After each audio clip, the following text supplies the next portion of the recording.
me and a friend came across, I don't want to say how, because it doesn't matter no more. But anyway, we came across some U.S. government bonds, about $200,000 or $300,000 worth. And we were in the process of negotiating these bonds, to sell them. We got crossed and put into connection with an undercover agent, a federal agent, that was supposed to buy them. And long story short, I went to Terminal Island for, the charge was possession and trying to negotiate stolen bonds, knowing that they were stolen. That was the indictment.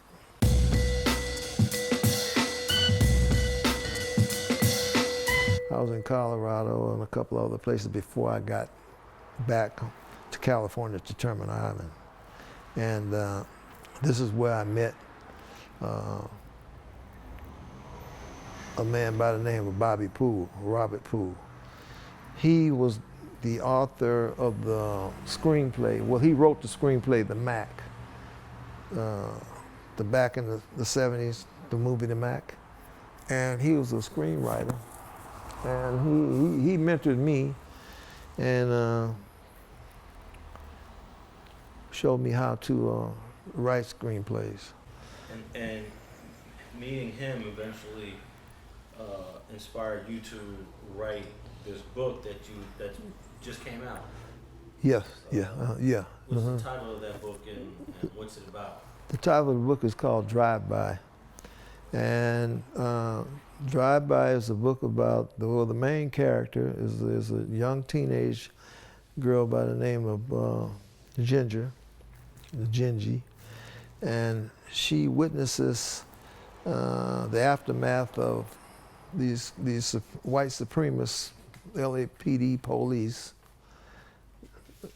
doing after they had just got through doing a drive-by shooting, because they were on a mission to keep havoc amongst the gangs, at war, keep them at war with one another.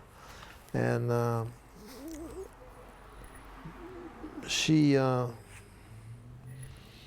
witnesses them, and she wants to bring them to justice, but she's scared, so she doesn't say anything about it for a while, for a long time. She's working in a law firm, and she sees the newspaper where one of the police had got promoted.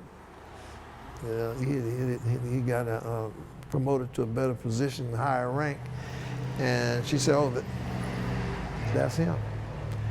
Now she knows. Now she has a name to the faces that she's been seeing. And her and a couple of her people that she worked, a couple of the guys she worked with, they come up with a plan to trap these police and bring them to justice.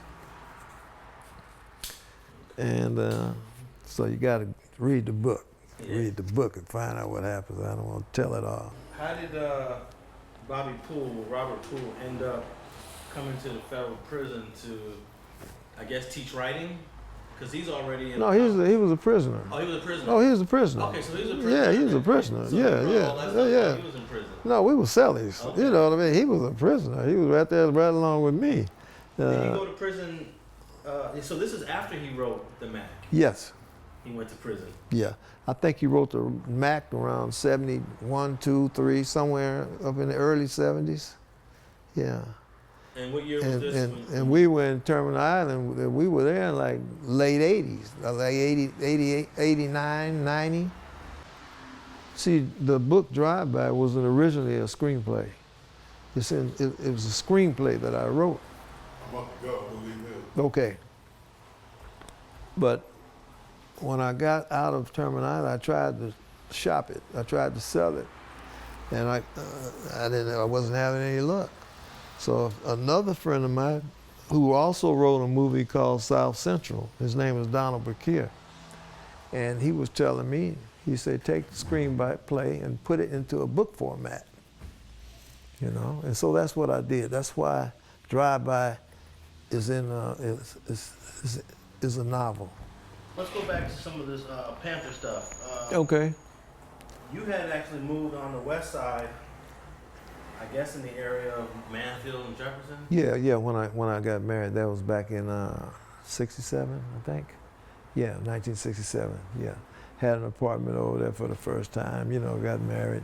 Yeah, it was located on Mansfield, which is like one block west of La Brea, right off of Jefferson. Mm-hmm. And the Panthers had a safe house close by? Yeah, they had a safe house on Hauser, which was like 4 or 5 blocks west of Mansfield, off of Jefferson. And that's why Bunch used to come by a lot, That's why I met Geronimo Pratt, Long John, quite a few of the Panthers that would be with Bunchy when he would come, to visit. And did they ever try to recruit you and say, hey man, you should become one? Oh, all the time. That's what they're about. They were like, brother, the revolution coming, man. You got to get ready. Da da da da. But they, we had a mutual respect. And I said, well, maybe tomorrow, but today I'm doing this. What I'm doing. Do you remember the shootout they had on Central Avenue in 1970? Mm-hmm. I believe it was December 70. Mm-hmm. Mm-hmm. Oh, of course. That was all over probably the TV. Oh, yeah. The biggest LAPD shootout at that point. Yeah. What was you thinking? Well, I'm not in that. Well, I'm glad I wasn't over there because I'd have been in it. But yeah, I have a partner. He was a Slauson. His name was Wolf. He was there. I have a good friend named Muhammad. He was there at that time. Matter of fact, Muhammad is working with some people now. They're making a movie about that shootout. You're practicing Muslim today. Yes. Mm-hmm. So how did this come about where you started to learn about Islam?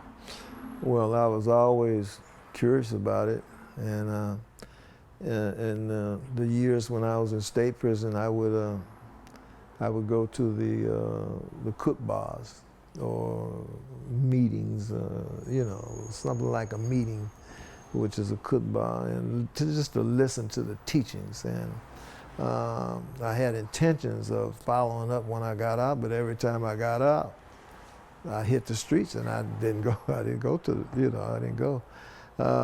But this time when I was arrested in around 1987, when I went to federal prison, that's when I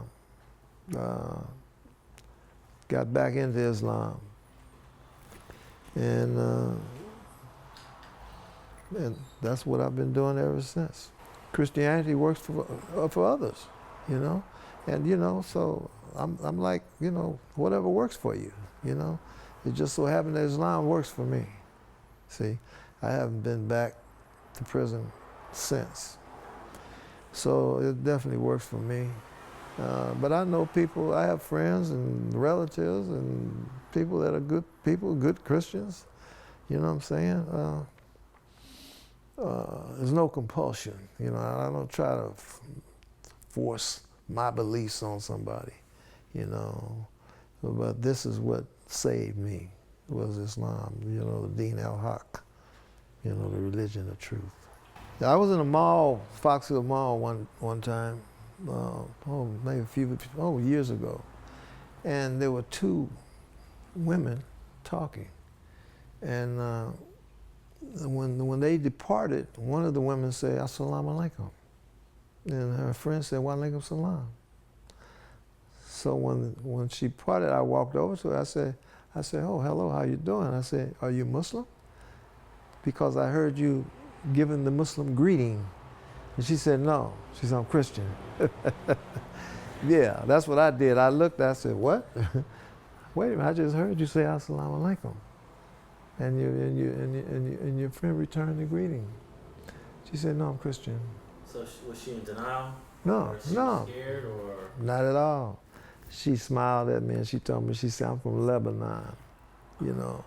She said, "In my country, in Lebanon, Allah means God.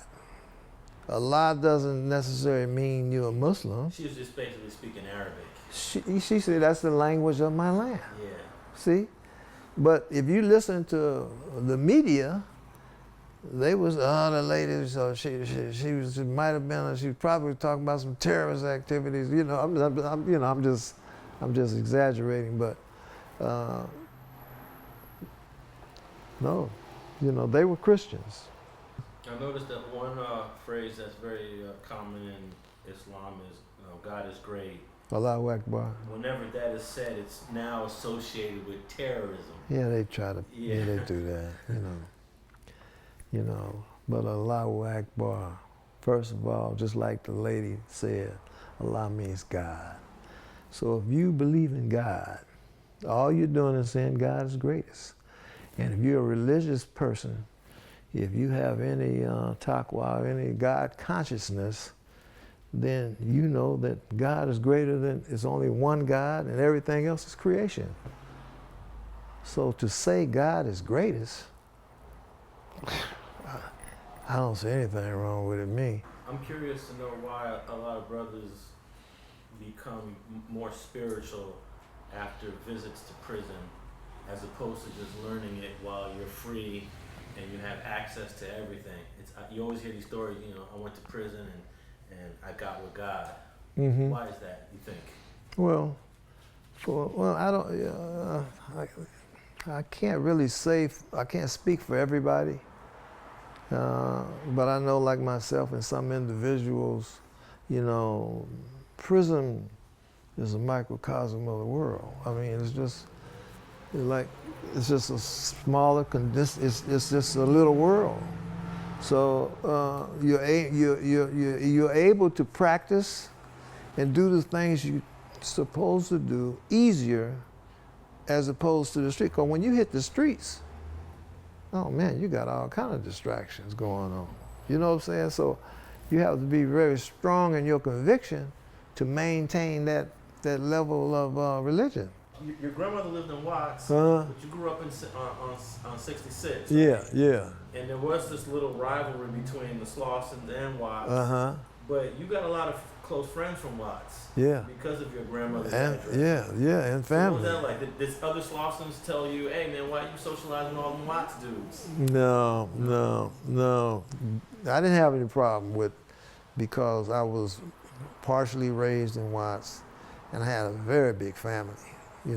Well-known, uncles and cousins and all this stuff that were older than me, and so I never had a problem.